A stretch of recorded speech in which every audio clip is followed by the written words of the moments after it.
Itu tuh dari kakek aku sebenarnya. Oh, aku udah gen 3 berarti. Oh, udah generasi ketiga. Iya. Aku bisa bedain mana yang masih pure itu tradisional dan mana yang udah dimodifikasi. Aku bisa bedain. Cuman gimana ya cara mendeskripsikan, karena aku gak ikut masak kan, jadi aku gak tahu. Tapi aku bisa bedain. Rasanya tuh ada yang beda gitu.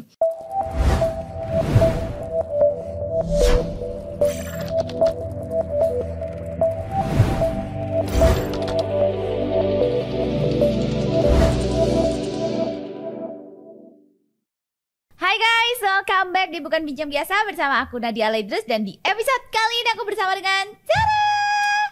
Halo Tania. Halo. Apa kabar Tania? Alhamdulillah baik. Karena dia apa kabar? Alhamdulillah baik. Tania, kamu itu sekarang lagi dikenal as a content creator, ya kan? Kamu suka bikin konten-konten apa nih? Aku biasanya kalau di Instagram itu lebih ke fashion, daily, lifestyle. Tapi kalau di TikTok aku suka review makeup, skincare, ya gitu lah. Oh, jadi lebih kayak ke beauty and fashion. Betul. Ya. Terus selain jadi content creator, kamu sibuk apa? Aku mahasiswa semester 4 sekarang. Oh, ya ampun masih muda sekali. Ya aku tahun ini 20. Ya ampun, so young ya. Beda 2 tahun sama aku, canda. Oke, kamu ambil apa kuliahnya? Kenapa? Ambil apa kuliah juga? Aku ambil bisnis. Oh, bisnis. Kenapa ambil bisnis? Karena disuruh sama ayahku sih. Sebenarnya udah diarahin dari kecil masuknya ke bisnis. Apakah gitu. kamu akan melanjutkan bisnis orang tua rencananya? Bisa jadi. Oh, bisa. Makanya masuk bisnis. Tapi kamu sendiri tertarik dengan bisnis? Tertarik banget. Jadi bisnis tertarik, beauty and fashion juga tertarik. Oke, terus selain itu ada lagi nggak yang kamu kerjain? Aku lagi running bisnis fashion. Fashion juga. Aku ada 2, ada Kova namanya. Itu brand aku sendiri. Kemudian ada Ailera. Ailera itu kayak jual-jual baju yang untuk formal kayak kebaya. Terus ada juga baju-baju yang top buat kondangan gitu-gitu. Itu aku buat sama teman-teman aku untuk menuhin nilai sebenarnya. Karena dari jurusan aku wajib buat bisnis. Wajib buat bisnis. Kuliah di mana sih? Aku di BINUS. Oh, di BINUS. Wah, kuliah di BINUS ini kalau ambil jurusan bisnis harus punya bisnis. Betul. Karena aku business creation. Oh, I see. Seru juga sih. Udah kenapa nggak pakai profil bisnis orang tuamu aja yang sudah mendunia ini? Jadi guys, Tania ini adalah anak dari pemilik nasi Padang yang banyak orang ngeklaim itu paling enak nomor 1 loh. Oh iya. Yes. Tapi anyway, aku tuh pecinta banget nasi Padang. Sangat suka banget. Kayak aku bisa bilang itu makanan terenak Indonesia. Apalagi coba selain nasi Padang. Apa yang kakak paling suka? Nasi Padang. Di nasi Padang itu menunya apa yang paling suka? Semuanya lagi. Ayam bakar aku suka, rendang aku suka. Oh, berarti benar dong aku punya rendang. Iya, makanya kayak oh my god, ini pasti rebutan ya nih sama suami aku. Karena ya rendang tuh enak banget. Terus menurut aku ya, timbang kita tuh makan, kan aku tuh cukup anti sama yang namanya ultra processed food gitu. Oh gitu. Jadi kalau misalnya kayak apa ya, maksudnya makanan yang kayak mimian gitu tuh aku kurang suka. Sedangkan kalau nasi Padang itu aku melihat ada nasi, ada protein, ada serat gitu. Isi otakku kan selalu kayak gitu ya. Jadi menurut aku makanan Indonesia yang gizinya paling ideal dan paling enak itu nasi Padang. Iya kan? Kalau kayak bakso itu kan nggak ideal ya, dia banyak tepung, banyak natrium. Ya walaupun nasi Padang juga pasti dia tinggi natrium gitu ya. Terus kayak tapi kan dia nggak gizi seimbang gitu. Jadi nomor 1 aku bilang makanan Indonesia paling enak nasi Padang. Wah. Nah, kalau kamu sendiri gimana? Aku juga suka banget nasi Padang. Suka banget ya. Sampai kayak abang aku bilang, lu nggak bosen makan nasi Padang terus? Iya. Aku sih enggak ya, karena aku menunya kan beragam-beragam. Kayak hari ini aku makan ayam pop, besok ayam goreng. Ayam goreng, ikan, ikan tuh kan. Beneran nasi Padang tuh sehat guys. Jadi timbangnya kalian itu jajan kayak seblak apa itu nggak sehat, mendingan nasi Padang deh. Oke, kita kembali tadi. Jadi kamu itu tapi timpang banget ya apa bisnis yang kamu jalanin sama orang tua itu kayak kanan dan kiri gitu, makanan dan fashion gitu. Sebenarnya awal yang Kova itu aku buatnya bareng sama abang aku. Oke. Karena itu gabut COVID, Kak. Oh, makanya namanya Kova. Iya, Kova nama aku kan. Nama aku Kova. Aku kan Teres Kova belakangnya. Oh, oke. Gitu. Jadi dulu tuh COVID dan aku sama abangku kayak udah kita jualan yuk apa gitu.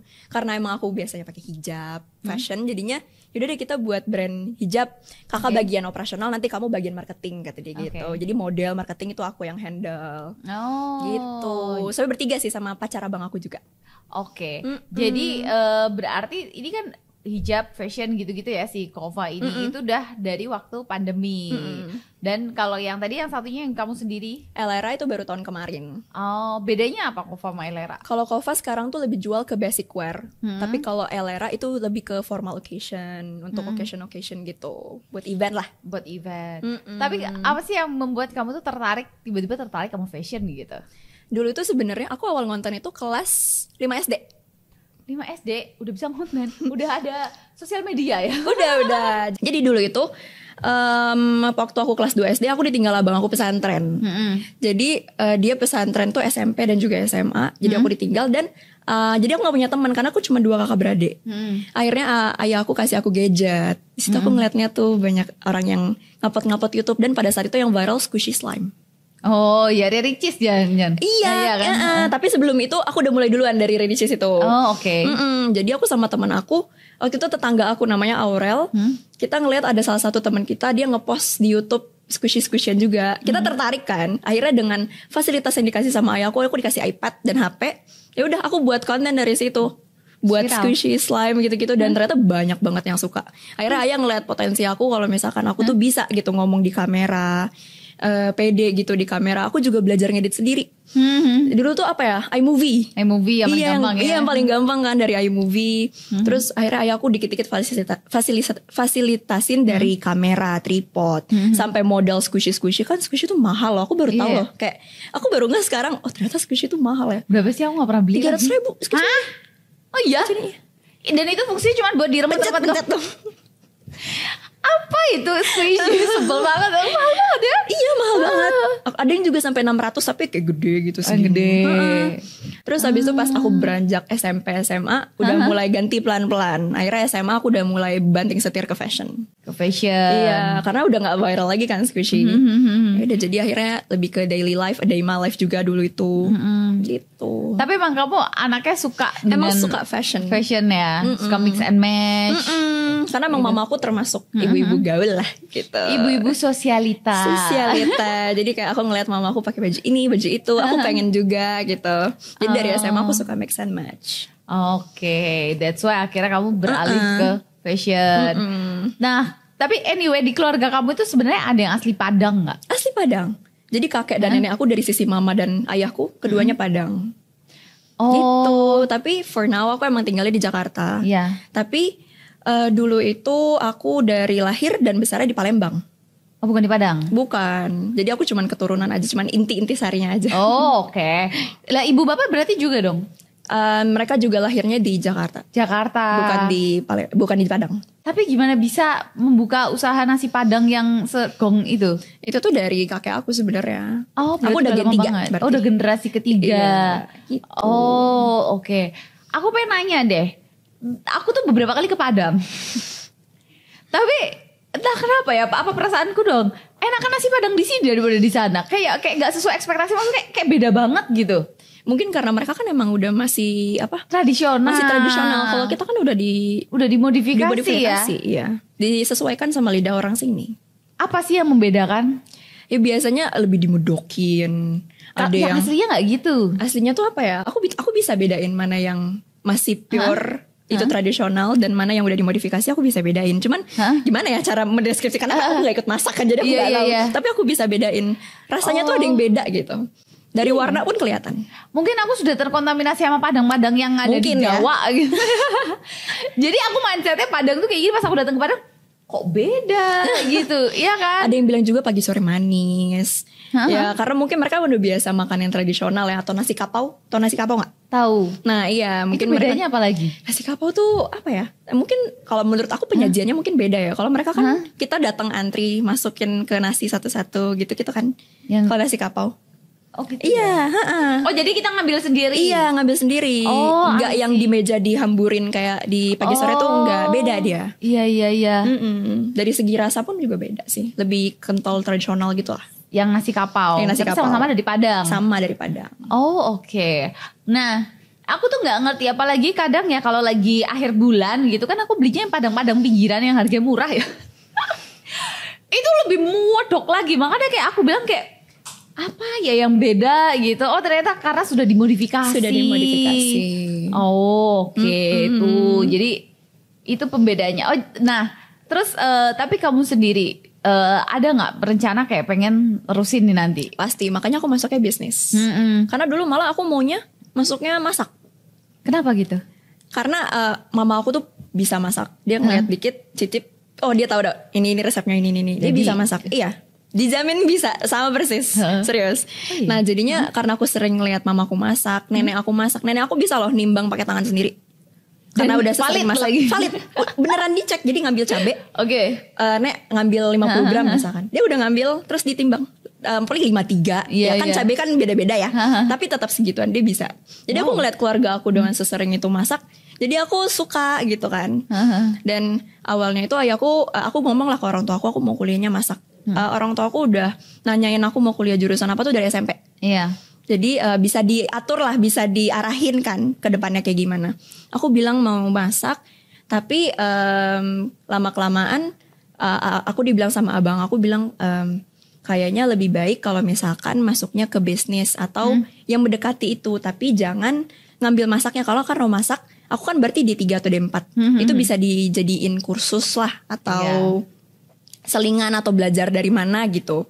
Belajar sama mama pun bisa, kata abang aku kayak gitu. Oh iya ya bener juga. Akhirnya aku memutuskan untuk masuk ke manajemen. Ya bisnis berarti. Bisnisnya. Untuk running nanti di masa depan gitu. Oh iya. Ya tapi mendingan. Tapi kan kamu memang bukan akan memasak kan? Iya bukan akan memasak. Iya. Karena apalah kalau aku sendiri bedain kunyit, kencur dan jahe aja gak tahu. Aromanya kan beda. Tapi kan kalau dilihat bentuknya kayak sama ya kan.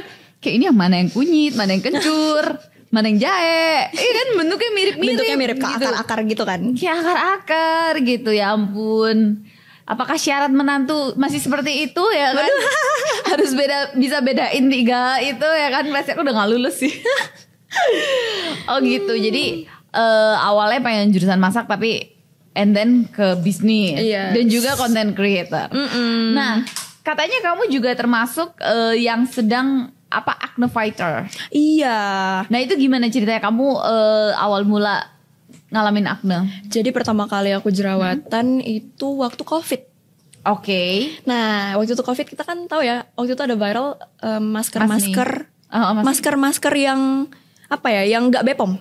Oh iya. Iya kan, pada masa itu viral banget kan. Dan pada saat itu aku open endorsement. Dan aku emang pada saat itu BPOM tuh belum kamu kalau misalkan terima endorsement, cek dulu BPOM-nya. Dulu tuh belum ada yang kayak gitu. Iya. Dulu tuh BPOM belum masker ini kan? Masker wajah. Masker yang bukan. Ini, itu akhirnya aku nerima lah masker. Tapi aku tahu kan anjuran masker itu 2 hari sekali, 3 hari sekali. Akhirnya aku selang kan. Tapi tetap aja karena itu bukan BPOM. Dan ternyata aku tahu itu dari tepung kanji apa? Buset. Itu tepung Rose Brand itu loh, tepung beras. Gimana, agak higienis kan pasti. Kan beda ya untuk dikonsumsi dan untuk dipakai ke muka. Bener. Kan beda ya. Dari situ mulai jerawatnya tuh bukan yang kecil-kecil, langsung yang batu gede-gede gitu. Oh, oke. Itu beneran aku sempet stres sih, karena munculnya sekali abrek 5 gitu, jadi pipi gitu. Dan di jidat biasanya emang dari dulu kalau misalkan aku lagi datang bulan ada jerawat tapi satu kecil lagi. Ini seabrek kayak cacar, bener-bener kayak cacar. Aduh. Itu aku tapi nggak yang ini ya, nggak sepipi gitu nggak, tapi satu tapi gitu. Itu. Oke. Terus waktu SMA udah masih tapi nggak separah itulah, nggak yang sekumpul satu pipi. Terus mulailah belajar make up. Belajar make up dan aku ketemu salah satu bedak lah yang lagi viral. Aku pakai dan ternyata tiba-tiba jadi satu pipi gini. Malah makin merata. Gara-gara bedak viral itu. Iya. Dan emang udah BPOM tapi ternyata pas aku research, oh ternyata emang di beberapa orang emang bikin jerawatan, nggak cocok. Oh iya. Gitu. Jadi karena itu. Terus pas kuliah mulai lagi, mungkin karena stres ya. Karena stres jadinya jerawatan lagi. Akhirnya barulah di situ aku baru tahu, oh ternyata kalau jerawatan itu ternyata bukan dari skincare aja, ternyata dari dalam pun juga ngaruh. Betul. Di situlah aku baru banyakin minum air putih, nggak begadang, terus makan makanan ngindarin yang berminyak, susu manis gitu. Baru aku benerin pola dalam hidup gitu. Baru deh olahraga semenjak itu. Iya, tapi sempet berobat gitu-gitu nggak? Sempat ada tuh salah satu dokter yang di Senayan. Yang terkenal banget, yang gede banget. Iya, itu tapi nggak ngaruh di aku, malah jadi bintik-bintik gitu, kayak jerawat pasir gitu loh. Dan merah banget mukanya. Terus Nggak habis ngaruh. itu yang bikin akhirnya jerawatnya itu rilis? Aku pakai dokter online. Oh, dokter online. Yes, dan ternyata baru dari situ aku dikasih tahu ngurangin makan yang ini itu, terus dikasih salep, dan sampai sekarang aku pakai. Dan ini udah mendingan. Jadi biasanya ngamuknya kalau lagi mens aja. Dan sekarang aku udah mendekati nih, makanya udah mulai-mulai. Iya. Jadi malah justru kamu membaiknya gara-gara konsul sama dokter online. Padahal cuma by foto ya. Iya, by foto doang. Karena tuh sampai jerawat batu yang gede-gede, jerawat batu, dan itu barengan gitu loh. Kayak serem banget lah. Aku kalau ngeliat fotonya kayak. Tapi kamu sempet kayak ngalamin ya mungkin kayak depresi, insecure gitu-gitu gak? Pernah sih insecure pasti. Cuman aku ngerasanya kayak ngapain sih insecure, ada orang yang lebih parah dari aku dan they fine with it gitu loh. Iya. Jadi aku ngerasa kayak nggak apa-apa lah, aku nggak sendirian gitu loh yang jerawat, it's normal juga, pasti orang pernah ngalamin. So kamu share gak itu journey kamu di Share. sosmed? Pernah aku selalu share di sosmed. Kadangan malah aku nggak berani nutupin atau ngedit karena aku takutnya di Instagram aku mulus, ntar orang ketemu kayak lah kok gini gitu loh. Aku takut banget sama ekspektasi orang-orang kan. Jadinya aku terbuka kalau misalkan wajah asli aku tuh emang jerawatan, merah, banyak bekas jerawat dan ada bopeng-bopeng gitu. Langsung dapet tawaran ini gak, skincare jerawat gak tuh? Lumayan sih. Iya kan? Iya, tapi ada juga yang ngaruh sih. Iya, tapi kamu sendiri kalau misalnya ada yang nawarin kayak gitu, and then gimana rules-nya? Tergantung, aku milih banget ya. Apalagi kalau skincare. Kalau makeup aku oke. Tapi kalau skincare itu benar-benar picky. Aku jarang terima serum, toner. Itu aku nggak terima karena menurut aku nggak butuh kan. Iya. Jadi kalau sunscreen, aku suka tuh sunscreen, moisturizer. Itu aku masih suka banget terima. Biasanya aku coba dulu beberapa hari. Ntar aku sharing tuh gimana keadaannya di kulit aku gitu, skincare-nya. Kayak gitu. Karena kan pernah kecolongan sih yang gak Bepom gitu kan. Jadi aku biasanya minta surat Bepomnya. Iya. Kalau kemarin sempet gak Bepom, sekarang kan lagi zamannya overclaim. Oh, overclaim, iya. Iya kan, maksudnya kadang juga kita perlu screening kayak untuk kita tuh tidak mengklaim sebegitunya gitu. Iya kan? Apalagi kalau skincare jerawat nih, aduh banyak banget. Banyak banget sih, tapi untungnya aku gak kena ya. Iya. Nah terus plan kamu ke depannya apa nih? Setelah tadi kamu punya usaha Kova dan apa Elera. Yang pasti sekarang kan aku masih mahasiswa ya. Jadinya aku tetap masih pengen ngejalanin kuliah seperti biasa sambil ngerunning kedua bisnis itu, karena yang Elera kan juga bertiga ya. Jadi kita bisa ganti-gantian. Terus nanti setelah lulus aku sih pengennya magang dulu di perusahaan orang beberapa bulan. Atau beberapa tahun, mungkin 2 tahun lah. Nanti baru aku terjun ke perusahaan keluarga. Keluarga ya. Tapi ini tuh berarti keluarga besar atau keluarga inti kamu? Keluarga besar. Kan dari kakek aku. Jadi turun ke anak-anaknya, baru turun ke cucu-cucunya. Oh iya. Makanya sekarang cabangnya udah banyak banget. Banyak banget. Berarti sekarang cabangnya udah di mana aja sih? Selain aku baru lihat sih Kemang, Cipete. Di Jeruk Purut ya, Cipete, Puncak udah ada, Cisarua, terus di Bogor, baru buka di Kedoya, Rawamangun. Terus mana lagi ya? Aku udah kebanyakan udah Pekanbaru. Oh yang di luar Jakarta baru Pekanbaru. Dan Palembang yang pertama basic. Maksud aku pusat. Pusatnya itu di Palembang. I see. Tapi kalau di Sumatera pecinta nasi Padang banyak juga. Banyak dong. Iya sih. Pasti. Karena udah malah justru makanan khasnya di sana ya. Iya. Tapi kayaknya di Jawa juga deh. Orang Jawa sukanya makannya nasi Padang. Tapi anyway, aku tuh bisa bilang ya, kalau aku tuh keliling ke negara lain gitu, aku bisa bilang makanan Indonesia itu udah paling enak. Iya, karena berbumbu gitu kan. Karena berbumbu, tapi bumbu itu pas gitu. Iya. Gak over, terus juga ya gak kurang gitu. Terus ya lagi-lagi aku tadi bilang aku suka makanan tuh yang real food gitu loh. Oh iya. Kadang kalau misalnya kita ke Eropa kan ketemunya spaghetti, pasta, pizza itu kan bukan real food kan, jadi kayak sehat ini aku gak mau. Oke lah kalau Jepang masih banyak kayak sushi, sashimi gitu-gitu. Jepang masih sehat. Pokoknya aku tuh walaupun traveling aku suka makanan sehat aja.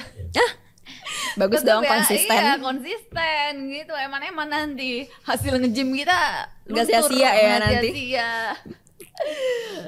Oke deh kalau gitu. Anyway, Tania, thank you so much atas ceritanya hari ini. Terima kasih. Aku yang terima kasih Kak udah diundang. Iya, dan thank you juga udah dibawain rendang. Ini rendang pagi sore nih. Aduh, kurang enak apa? Aku gak perlu ke pagi sore dibawain rendang gitu sama ownernya langsung lagi. Thank you so much dan semoga kamu sukses terus bisnis Kova dan juga Elera. Terima kasih. Dan tentunya nanti bisa semakin melanjutkan bisnis orang tua. Amin. Ya kan, makin banyak cabangnya. Amin. Seru banget nih. Thank you so much sekali lagi dan thank you juga nih buat teman-teman yang udah nonton episode kali ini bersama aku dan juga Tania. Jangan lupa untuk selalu tonton terus Bukan Bincang Biasa bersama aku Nadia Ledrus. Jangan lupa juga untuk like, comment, share, and subscribe and see you, bye-bye.